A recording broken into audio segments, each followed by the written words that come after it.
The stars stretched endlessly outside the viewing glass, tiny sparks scattered across a sea of darkness.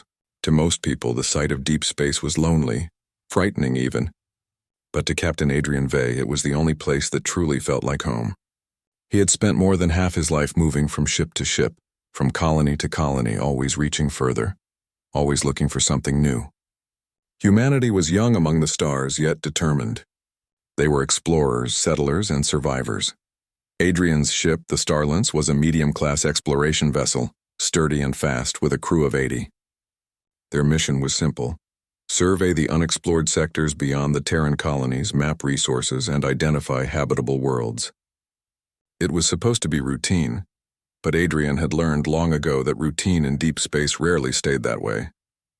On the 6th month of their voyage, sensors picked up something strange.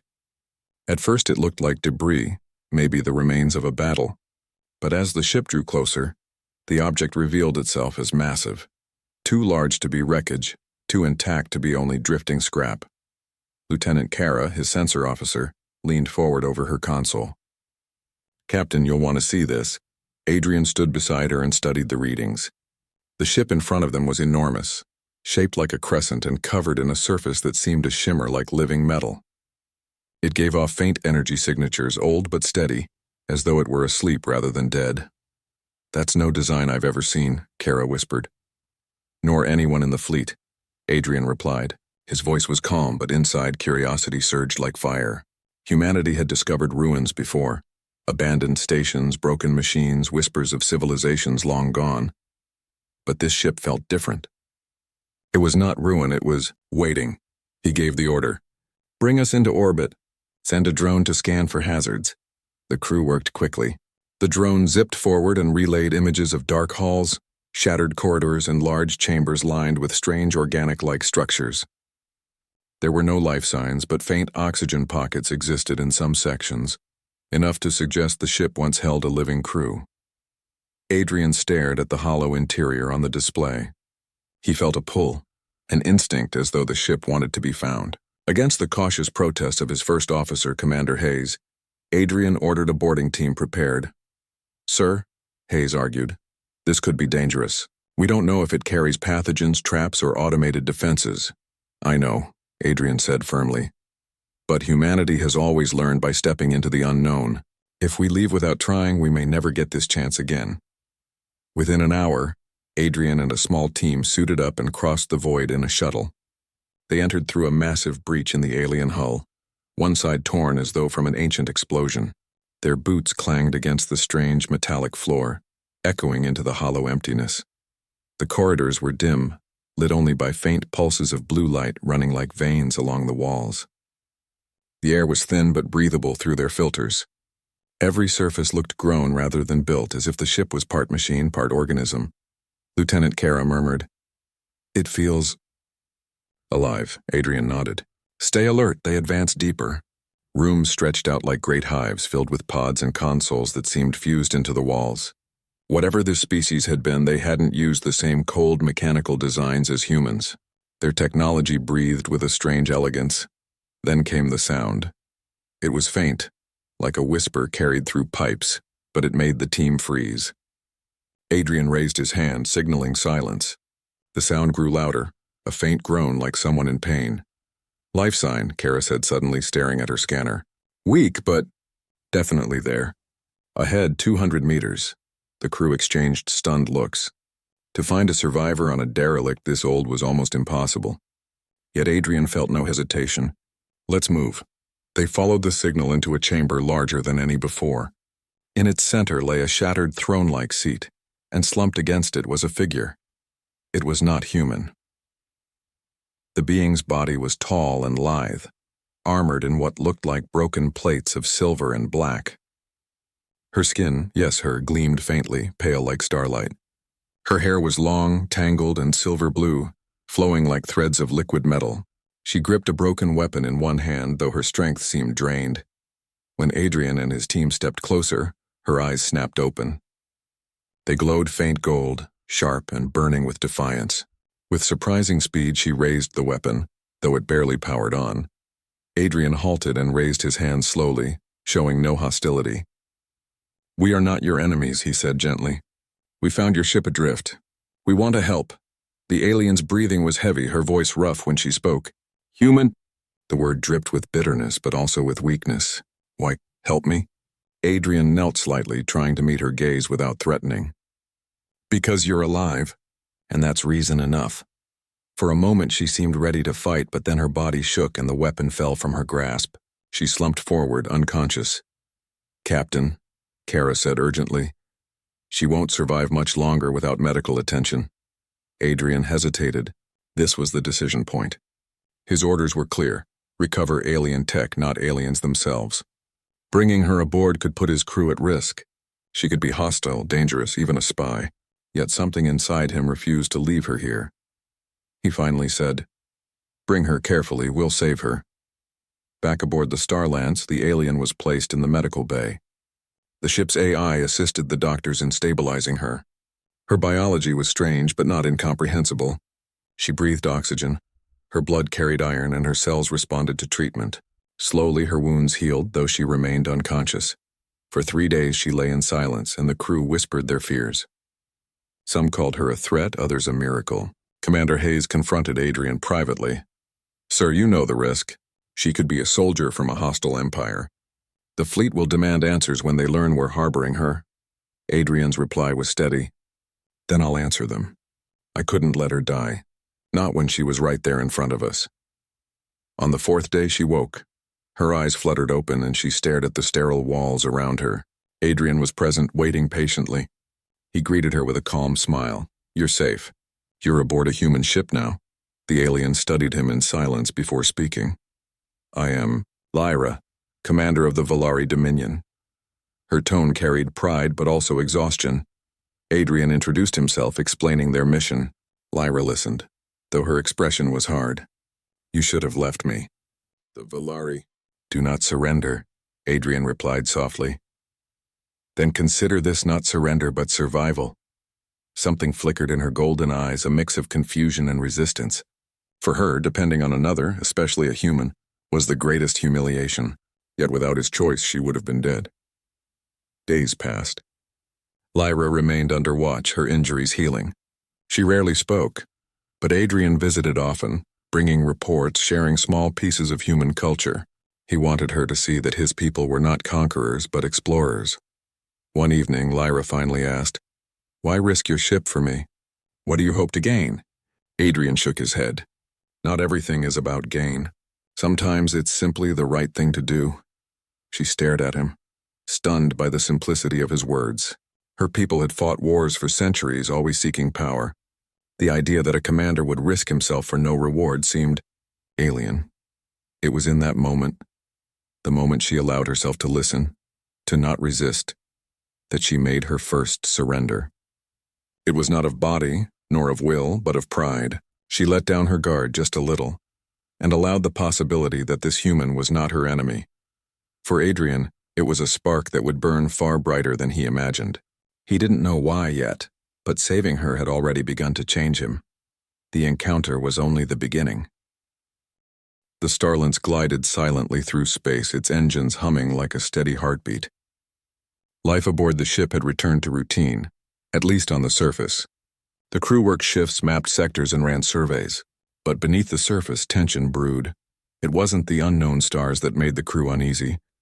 It was the alien resting in their medical bay. Lyra, the Valari commander, was recovering quickly.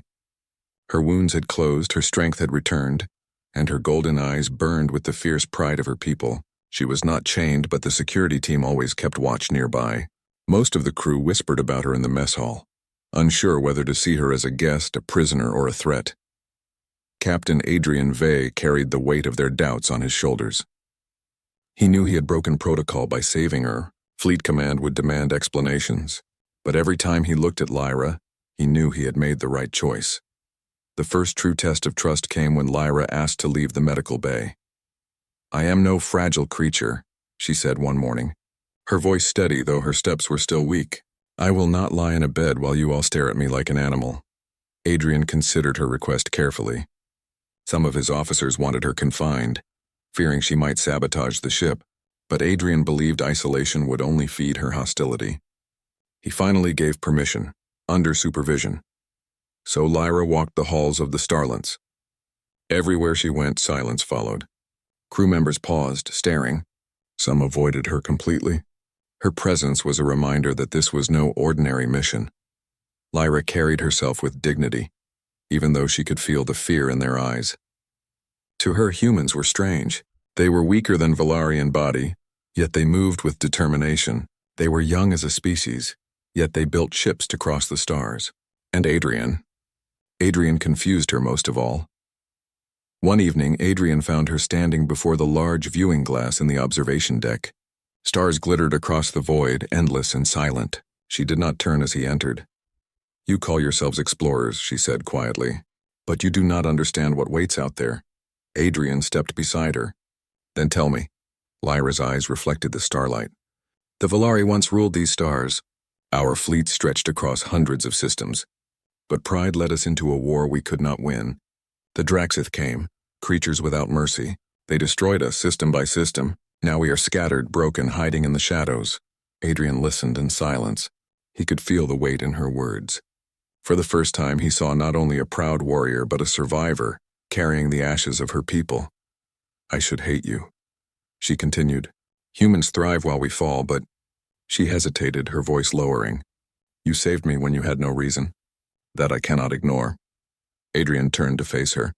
"We don't see survival as weakness. We see it as strength. Maybe that's what makes us different." Lyra met his eyes, and for the first time she did not look away. Something unspoken passed between them, a fragile thread of trust. The alliance between them began slowly. At first, Lyra spoke little, answering Adrian's questions about her people with cold precision. But as days turned into weeks, she opened more. She described Valari technology, organic starships grown over decades, weapons that fed on stellar energy, and fleets commanded not by many but by few chosen warriors. In return, Adrian shared humanity's story. He spoke of Earth, of its wars and peace, of how humanity had struggled against its own chaos to finally reach the stars. Unlike the Valari, humans had not conquered through power but through persistence. They failed often, but they always rose again. Lyra listened, sometimes with disbelief, sometimes with wonder. For her, surrender had always meant shame. But humans spoke of surrender differently, not to enemies, but to necessity, to cooperation, to survival. It challenged everything she had been taught. Not all aboard the Starlets welcomed this growing bond. Commander Hayes confronted Adrian one night in his quarters. "Captain, this has gone too far. You treat her like an ally, but we know nothing about her true intentions. What if she's feeding us lies? What if she's leading us into a trap?" Adrian's jaw tightened. "I've seen her eyes, Hayes. She's lost everything. That's not the gaze of someone plotting conquest. That's the gaze of someone who's endured too much." Hayes shook his head. "I hope you're right, because if you're wrong, the entire crew will pay for it." The choice came sooner than anyone expected. 2 weeks after Lyra's awakening, the Starlets intercepted a signal. At first it seemed like static, but then the AI translated it. A transmission in a harsh, guttural language. Lyra froze when she heard it. "The Draxith," she whispered. The crew fell silent. Lyra explained, her tone sharp and urgent. "They are hunters. If they've sent a signal, it means they are close. If they find your colonies, they will not stop until everything burns." Panic rippled through the crew. The Draxith were a nightmare from old star records. Rumors of a species that left nothing but ruin behind. Adrian clenched his fists. Humanity had barely begun to settle new systems. They weren't ready for war against such a force. Lyra turned to him, her voice steady but her pride lowering once again. "You cannot fight them alone. But with my knowledge, with Valari technology, you may stand a chance." Adrian searched her eyes. He saw no deception, only resolve. This was her second surrender, not of pride, but of secrecy. She was offering him the one thing she had left, the legacy of her people. He nodded. "Then we fight together." The next days became a storm of preparation. Lyra shared designs stored within her memory, teaching the engineers how to adapt Valari energy cells to human weapons. She showed them weaknesses in Draxith attack patterns, strategies that once saved her people from annihilation, even if only for a time. The crew watched her carefully. At first suspicious, they slowly began to respect her. She worked tirelessly, her once distant pride now tempered by determination. Even Hayes, though cautious, admitted she was giving them an edge they never had. One night, as the ship floated in the quiet between stars, Adrian visited the observation deck again. Lyra was there, as always, staring into the endless dark. "You've changed since we found you," he said. She tilted her head slightly. "I was a commander who lost everything. Pride was all I had left. But pride does not rebuild a people, perhaps. Trust does." Adrian smiled faintly. "And you trust me now?" Lyra's golden eyes softened, though her voice held its usual strength. "Enough to fight beside you. That is no small thing." For Adrian, her words struck deep. Her first surrender had been survival. The second surrender, her choice to stand with him, was far greater.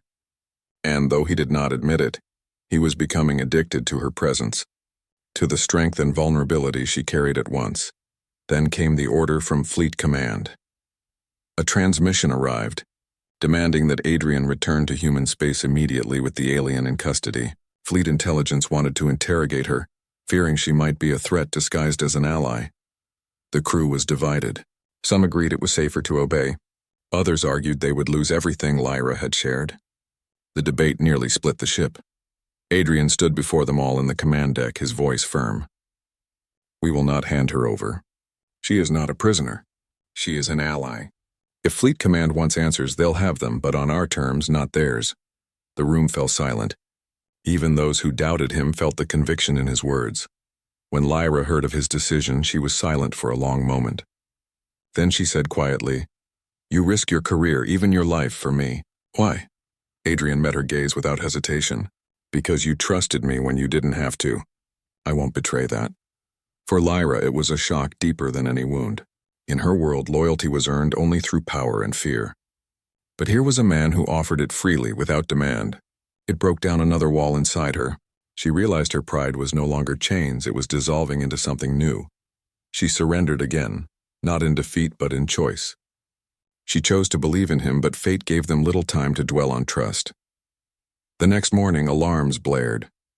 The Starlets had intercepted a fleet on long-range scans. Draxith warships, 6 of them, cutting across the sector toward human space. Adrian stared at the display, his chest heavy. The enemy was real, and they were closer than anyone imagined. Lyra stepped forward, her voice sharp and commanding. "Then we strike first, together." And so, their alliance was sealed not in words, but in war. The atmosphere inside the Starlets shifted from quiet exploration to tense preparation. The Draxith fleet moved like predators across the star charts, their ships enormous and dark, built for one purpose: destruction. 6 of them advancing toward human space. For the crew of the Starlets, it was a nightmare come alive. For Lyra, it was a familiar shadow returning to finish what it had started. Adrian stood on the bridge, eyes fixed on the holographic display of enemy ships. He felt the unease of his crew, saw the fear in their faces, yet he knew fear alone would not save them. Humanity had never faced the Draxith directly, but if they allowed panic to rule, the colonies would fall before the fight even began. Lyra stepped forward, her presence commanding. Even though she wore no armor now, her bearing was still that of a warrior. 6 warships, she said coldly. Each one could destroy a human colony by itself.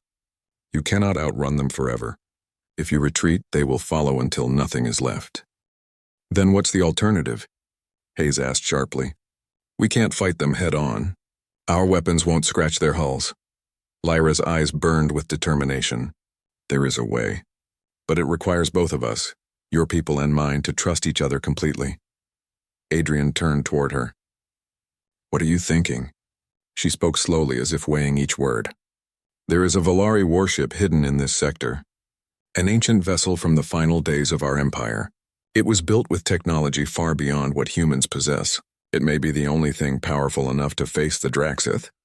The crew exchanged stunned glances. An ancient Valari warship, if it existed, could turn the tide of battle. But it could also be a trap.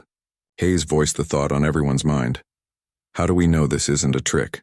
You lead us to this so-called warship, and maybe it's nothing but a graveyard. Or worse, a Draxith beacon. Lyra's golden eyes flashed with anger, but she held back her pride.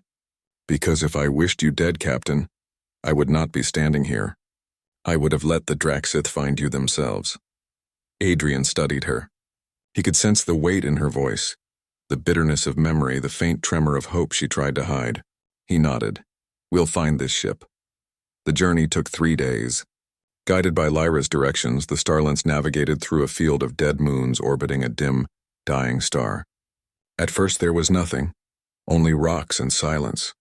But then, nestled in the shadow of the largest moon, the sensors picked it up, a massive structure half buried in ice and stone. The sight silenced the bridge. The Valari warship was unlike anything Adrian had seen. Its hull was sleek and curved, like the blade of a crescent glowing faintly with dormant power. Even after centuries, it radiated majesty. "There," Lyra whispered. For the first time, her voice trembled. "The alien, the last of our great ships. I thought it lost." Adrian gave the order to approach. The shuttle carried him, Lyra, and a small team to the ship's surface.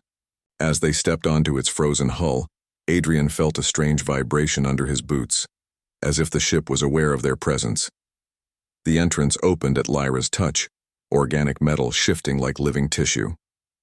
They entered vast, silent corridors. Symbols glowed faintly on the walls, responding to her presence. At last they reached the command chamber. A massive throne-like seat stood at the center, surrounded by panels and veins of light. Lyra approached it slowly, her expression torn between reverence and sorrow. "The alien will not respond to me," she admitted softly. "Only one who is deemed worthy by its core may command it." Adrian frowned. "Worthy? By what measure?" She turned to him, eyes steady.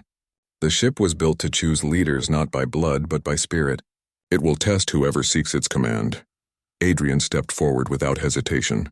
He placed his hand on the glowing panel before the throne. At once, light surged through the chamber, blinding and brilliant. The ship came alive with a deep hum, light spreading like fire through its veins. Adrian felt something reach into him, not physically, but into his mind, his very being. Images flashed before him. Battles fought, choices made, sacrifices endured. The ship was searching him, judging him. He felt it weigh his courage, his compassion, his stubborn will to survive. Then silence. The lights pulsed once, strong and steady. The throne glowed brighter, and the ship's systems awakened fully. Lyra gasped. "It has chosen you." Adrian opened his eyes, breath heavy. "Then let's put it to use." Bringing the alien to life was not easy. Its systems were vast and complex, far beyond human understanding. But with Lyra's guidance and Adrian's instinctive bond with the ship, progress came quickly. The Starlance docked alongside, its crew transferring supplies and data. Soon the Valari warship began to move, breaking free of the moon's icy grip. The crew of the Starlance watched in awe as the alien stretched its wings across the void. Humanity had never seen such power under their control. Yet with that power came pressure. Adrian knew the Draxith fleet was drawing closer every hour. They had to be ready. Lyra stood beside him on the command deck of the alien. She no longer looked like a defeated survivor. Here in this ship she seemed whole again, a commander reborn. But her pride was no longer the same cold armor. It was tempered, softened by the trust she had given him. "Do you understand what this means?" she asked quietly. "A human now commands what no Valari could. You embody what my people lost, courage without arrogance. Perhaps this is why I lived, why I met you." Adrian met her gaze. "Then let's make it count." The Draxith fleet arrived 3 days later. 6 warships emerged from hyperspace, their hulls black and jagged like blades of bone. Their engines glowed with crimson fire and their weapons hummed with deadly power. The sight alone was enough to freeze hearts, but not Adrian's, not Lyra's. The alien soared forward, flanked by the smaller Starlance. Adrian sat in the command throne, feeling the ship respond like an extension of his body. Lyra stood at his side, guiding him with her knowledge, her voice steady even as the storm approached. "Focus on their flanks," she instructed. "Draxith ships are strong in their cores but weak at the edges. Strike fast, retreat, and strike again." Adrian nodded. His hands moved over the controls, though it felt more like instinct than action. The alien answered with blazing beams of energy, tearing across the void. The first clash shook the stars. The alien's weapons struck one Draxith ship, cutting through its shields. The enemy returned fire, crimson blasts slamming into the alien's hull. The impact rattled the ship, but its organic structure absorbed the blow, flexing rather than breaking. Adrian gritted his teeth, forcing himself to stay calm. Around him, the crew worked tirelessly, combining human resourcefulness with Valari systems. For the first time, humanity stood face to face with the Draxith and did not fall. Lyra's voice rang out, "Now strike their rear engines." Adrian directed the alien into a sharp maneuver. The ship spun gracefully, energy beams slicing across the enemy's rear. One Draxith warship exploded in a fireball, scattering debris into the void. The bridge erupted in cheers. Hope ignited, but the battle was far from over. 5 warships remained, and they closed in with fury. For hours, the fight raged. The alien struck again and again, while the Starlent supported with precision fire. The enemy's sheer numbers pressed hard, but Adrian and Lyra moved as one. He commanded with courage. She guided with wisdom. Their bond was tested with every strike, every close escape. At one point, a Draxith ship nearly rammed them, its weapons glowing for a killing blow. Adrian hesitated for a split second, but Lyra placed her hand on his arm. "Trust me." He met her gaze, saw the fire in her eyes, and obeyed. He ordered the alien to dive directly into the attack. At the last second, Lyra triggered an ancient maneuver, energy flares bursting from the ship's wings, blinding the Draxith sensors. The enemy ship missed, crashing into its own ally and erupting into flames. Adrian laughed in disbelief. "That was insane," Lyra smirked faintly. Sometimes insanity is survival. At last, the tide turned. With only 2 warships remaining, the Draxith began to retreat. They had expected easy prey, but instead they faced a force reborn. Adrian pushed the alien forward, delivering one final strike. A beam of pure energy cut through the void, splitting another Draxith ship apart. The last one fled into hyperspace, vanishing into the stars. Silence filled the command chamber. Then cheers erupted across both ships. Against all odds, they had survived. Humanity had faced the Draxith for the first time and won. Adrian sank back into the throne, exhaustion heavy in his bones. Lyra stood beside him, her expression unreadable. At last she spoke softly. "You have done what my people could not. You faced them and you endured. This is why the alien chose you." Adrian looked at her. Her eyes were no longer filled with only pride or sorrow. There was something else now. Something deeper, unspoken but powerful. Her first surrender had been survival. Her second had been trust. This, he realized, was her third surrender, hope. She had given up despair and chosen to believe in him completely. For Adrian, it was a feeling stronger than victory. He didn't just want her trust, he needed it. It had become his deepest addiction. But as the celebration spread across the ship, a new shadow loomed. Lyra's gaze drifted toward the stars, her expression darkening. "They will come again," she whispered, "and next time they will not come alone." Adrian followed her gaze, knowing the war was far from over. The battle was won, but the true storm had only begun. The battle was over, but the stars still carried scars of fire. Broken pieces of enemy ships floated in silence, drifting like dead leaves across the void. For hours, rescue shuttles and repair drones moved between the survivors, pulling people back from the edge of death. Adrian stood at the command deck of the Valari warship. The great vessel had accepted him as its commander during the last desperate battle, and now it obeyed his voice with quiet loyalty. He felt humbled, almost small inside its vast halls of glowing walls and living metal. Lyra stood beside him. Her once perfect armor was scratched and burned, yet she carried herself with pride. There was no longer bitterness in her eyes when she looked at Adrian. Instead, there was something different, something that could not be named in a single word. It was trust. It was peace. It was the end of her long struggle against herself. A fragile peace humanity celebrated across the colonies. The Draxith had been pushed back, their invasion broken. For the first time in history, humans and Valari stood together.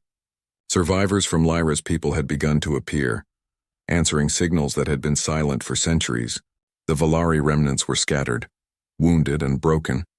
Yet when they saw Lyra alive and standing with a human captain, they felt a spark of hope they thought was lost. But peace was fragile. The Human Council was cautious. Many leaders whispered in private meetings, "Can we trust the Valari? Will they betray us as they once betrayed the galaxy?" Adrian knew these doubts well. He faced them each time he walked into the council chamber. Still, he refused to let fear guide the future. One day, as he stood with Lyra on the viewing deck, she asked quietly, "Why do your people not claim victory for themselves? Without you, they would have been destroyed. Why share it with us? Adrian gave a small smile. Because victory means nothing if it doesn't build something better. If we only fight for ourselves, we'll always be alone. But if we fight for each other, maybe the galaxy will finally change. Lyra listened. Her people had never thought this way. To the Valari, strength had always meant dominance. Yet this human spoke of strength as something else, a bond, a bridge. His words cut through years of pride more deeply than any blade. Lyra's confession that night. When the stars hung silent and the warship drifted like a guardian over the recovering fleet, Lyra sought Adrian again. She found him in the command chamber, speaking softly to the ship itself. The living vessel pulsed with faint light, as if answering his voice. To Lyra, it was a strange sight. The warship had never accepted even the greatest Valari lords without question. Yet here it was, bowing to a human without hesitation. Adrian turned when he noticed her. "You couldn't sleep?" he asked gently. "No," she admitted. For a long moment she stood in silence. Then, as if gathering courage for a final battle, she spoke. "Do you remember the first time we met? I was broken and I let you help me. It was my first surrender. I thought it was weakness. I hated it." Adrian nodded but said nothing. Lyra's voice grew softer. "But it was not weakness. It was freedom.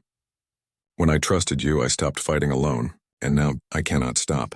It has become part of me. Your presence, your way of standing against the dark, your refusal to let go. It has become my deepest addiction." The words carried the weight of her entire life. For a Valari warrior, pride was armor, and surrender was death. Yet here she was, stripping that armor away. Adrian stepped closer, his eyes steady.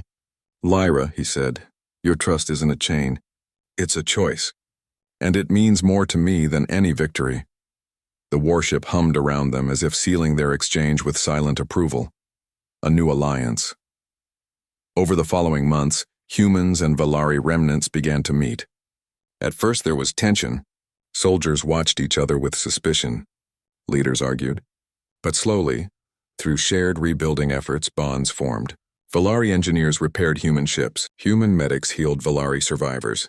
Step by step, walls of fear were lowered. Adrian and Lyra became symbols of this fragile alliance. Wherever they walked, whispers followed. The captain who tamed a Valari warship. The Valari commander who chose a human over her pride. Yet Adrian did not see himself as a symbol. He was just a man who had chosen to help someone in need, and the galaxy had changed because of it. During a gathering of both peoples, Adrian stood before them and said, "The galaxy remembers only wars and ruins. Let us give it something new to remember. Not fear, not conquest, but unity." The hall was silent for a heartbeat, then filled with applause, not just from humans, but from Valari voices too, shadows beyond the stars. But the galaxy was vast, and victory against the Draxith was not the end. From the edges of known space came whispers of watchers, an older empire silent for millennia now stirring again. They had seen what had happened. A human commanding a Valari warship, a Valari commander surrendering her pride to trust. To them, it was not just unusual, it was dangerous. In the cold chambers of a distant world, unseen figures spoke. This union will not last, and if it does, it will break the balance we have kept. Stars shifted and ancient ships began to wake from their slumber. The legacy of Tubak on the warship, Lyra and Adrian stood side by side once more. The galaxy's future was uncertain, but neither looked away. Lyra said quietly, "My people once believed strength was only in power. But now I see strength in something else, in surrender freely given, and in trust that cannot be broken." Adrian nodded. "Then maybe we're ready for what comes next." The two of them looked out at the stars, no longer as enemies, no longer as strangers, but as partners bound by choice. Their bond was not written in conquest, but in surrender and trust. And though the galaxy would face storms again, one truth had already changed it forever. Her first surrender had become his deepest addiction.